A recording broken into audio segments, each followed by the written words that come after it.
Captain Saini ਜੀ। Captain Saini ਜੀ ਸਤਿ ਸ਼੍ਰੀ ਅਕਾਲ, ਤੁਸੀਂ ਆਨ ਏਅਰ ਹੋ ਜੀ। ਹਾਂਜੀ ਕੈਪਟਨ ਸੈਣੀ ਜੀ ਸਤਿ ਸ਼੍ਰੀ ਅਕਾਲ, ਤੁਸੀਂ ਆਨ ਏਅਰ ਹੋ ਜੀ। ਹਾਂਜੀ ਸਤਿ ਸ੍ਰੀ ਅਕਾਲ ਜੀ। ਸਤਿ ਸ਼੍ਰੀ ਅਕਾਲ ਜੀ, ਆਇਆਂ ਨੂੰ ਜੀ। ਮਿਹਰਬਾਨੀ ਜੀ ਕਮਲ ਸਾਹਿਬ, ਅੱਜ ਮੱਲੀ ਸਾਹਿਬ ਮੇਰਾ ਖਿਆਲ ਛੁੱਟੀ ਚਲੇ ਗਏ ਕੀ ਗੱਲ? ਜੀ ਬਿਲਕੁਲ ਜੀ ਬਿਲकुल। ਓਕੇ ਜੀ ਵੈਲਕਮ। ਮੈਂ ਜੀ ਕਵਿਤਾ ਪੰਜਾਬੀ ਦੀ ਅਰਜ਼ ਕਰ ਰਿਹਾ ਹਾਂ। ਹਾਂਜੀ ਹਾਂਜੀ। ਇਹਦਾ ਸੁਲੇਖ ਹੈ ਜੀ ਕਿ ਨਾ ਸਿੱਖਿਆ। ਅਰਜ਼ ਕੀਤਾ ਜੀ ਕਿ ਅੱਖਾਂ ਕਿਸੇ ਬੇਵਫਾ ਨਾਲ ਲਾ ਕੇ ਜੀ ਅਸੀਂ ਬੇਵਫਾ ਖੁਦ ਹੋਣਾ ਨਾ ਸਿੱਖਿਆ। ਕੀ ਬਾਤ ਹੈ ਕਿ ਅੱਖਾਂ ਕਿਸੇ ਬੇਵਫਾ ਨਾਲ ਲਾ ਕੇ ਅਸੀਂ ਬੇਵਫਾ ਖੁਦ ਹੋਣਾ ਨਾ ਸਿੱਖਿਆ। ਜੋ ਤਰਾਨਾ ਮੁਹੱਬਤ ਦਾ ਮਿਲ ਕੇ ਅਸੀਂ ਗਾਇਆ, ਮੈਂ ਉਹਦੇ ਸੁਰਾਂ ਨੂੰ ਭੁਲਾਉਣਾ ਨਾ ਸਿੱਖਿਆ। ਕਿ ਜੋ ਤਰਾਨਾ ਮੁਹੱਬਤ ਦਾ ਮਿਲ ਕੇ ਅਸੀਂ ਗਾਇਆ, ਮੈਂ ਉਹਦੇ ਸੁਰਾਂ ਨੂੰ ਭੁਲਾਉਣਾ ਨਾ ਸਿੱਖਿਆ। ਸੁੱਕਿਆ ਮੇਰਾ ਸਾਹ ਉਹਨੂੰ ਮਾਰ ਵਾਜਾਂ। ਵਾਹ ਵਾਹ। ਕਿ ਸੁੱਕਿਆ ਮੇਰਾ ਸਾਹ ਉਹਨੂੰ ਮਾਰ ਵਾਜਾਂ, ਉਹ ਭੁੱਲ ਕੇ ਮੇਰੇ ਕੋਲ ਆਉਣਾ ਨਾ ਸਿੱਖਿਆ। ਕਿ ਸੁੱਕਿਆ ਮੇਰਾ ਸਾਹ ਉਹਨੂੰ ਮਾਰ ਵਾਜਾਂ, ਉਹ ਭੁੱਲ ਕੇ ਮੇਰੇ ਕੋਲ ਆਉਣਾ ਨਾ ਸਿੱਖਿਆ।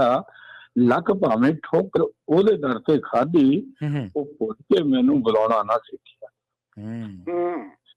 ਹਾਂਜੀ ਕਿ ਲੱਖ ਭਾਵੇਂ ਠੋਕਰ ਉਹਦੇ ਦਰ ਤੇ ਖਾਧੀ, ਉਹਨੇ ਭੁੱਲ ਕੇ ਮੈਨੂੰ ਬੁਲਾਉਣਾ ਨਾ ਸਿੱਖਿਆ। ਅਰਜ਼ ਕੀਤਾ ਜੀ ਕਿ ਸਿੱਖੇ ਨਿੱਤ ਲੁੱਟਣੇ ਖੁਸ਼ੀ ਦੇ ਖਜ਼ਾਨੇ। ਵਾਹ। ਕਿ ਸਿੱਖੇ ਨਿੱਤ ਲੁੱਟਣੇ ਖੁਸ਼ੀ ਦੇ ਖਜ਼ਾਨੇ, ਪਰ ਹੱਸ ਕੇ ਕਦੀ ਖੈਰ ਪਾਉਣਾ ਨਾ ਸਿੱਖਿਆ। ਜੀ ਸਹੀ ਹੈ। ਕਿ ਸਿੱਖੇ ਨਿੱਤ ਲੁੱਟਣੇ ਖੁਸ਼ੀ ਦੇ ਖਜ਼ਾਨੇ, ਪਰ ਹੱਸ ਕੇ ਕਦੇ ਖੈਰ ਪਾਉਣਾ ਨਾ ਸਿੱਖਿਆ। ਮੈਂ ਚੱਲਦਾ ਰਿਹਾ ਦਿਲ ਤੇ ਨੈਣਾ ਦੇ ਤੀਰਾਂ ਨੂੰ, ਉਹਨੇ ਜ਼ਖਮਾਂ ਤੇ ਮੱਲਮ ਲਗਾਉਣਾ ਨਾ ਸਿੱਖਿਆ। ਕੀ ਬਾਤ ਜੀ ਕਿ ਮੈਂ ਚੱਲਦਾ ਰਿਹਾ ਦਿਲ ਤੇ ਨੈਣਾ ਦੇ ਤੀਰਾਂ ਨੂੰ, ਉਹਨੇ ਜ਼ਖਮਾਂ ਤੇ ਮੱਲਮ ਲਗਾਉਣਾ ਨਾ ਸਿੱਖਿਆ।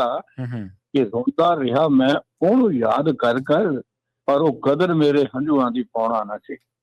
ਕੀ ਬਾਤ। ਜਿੱਥੇ ਕਿ ਰੋਂਦਾ ਰਿਹਾ, ਆਖੀ ਬਾਤ ਜੀ ਕਿ ਮੈਂ ਰੋਂਦਾ ਰਿਹਾ ਉਹਨੂੰ ਯਾਦ ਕਰ ਕਰ, ਉਹ ਕਦਰ ਮੇਰੇ ਹੰਝੂਆਂ ਦੀ ਪਾਉਣਾ ਨਾ ਸਿੱਖਿਆ। ਕਹਿੰਦਾ ਕਿ ਅਮਰ ਮਰ ਕੇ ਭੁੱਲ ਜਾਏ ਇਹ ਕਹਿ ਨਹੀਂ ਮੈਂ ਸਕਦਾ, ਪਰ ਜਿਉਂਦੇ ਜੀ ਮੈਂ ਉਸਨੂੰ ਭੁਲਾਉਣਾ ਨਾ ਸਿੱਖਿਆ। ਪਰ ਜਿਉਂਦੇ ਜੀ ਮੈਂ ਉਸਨੂੰ ਭੁਲਾਉਣਾ ਨਾ ਸਿੱਖਿਆ। ਜੀ ਬਹੁਤ ਧੰਨਵਾਦ ਤੁਹਾਡਾ, ਬਹੁਤ ਬਹੁਤ ਸ਼ਾਨਦਾਰ। ਥੈਂਕ ਯੂ ਜੀ, ਬਹੁਤ ਬਹੁਤ ਮਿਹਰਬਾਨੀ ਜੀ ਜੀ ਬਹੁਤ ਖੂਬ।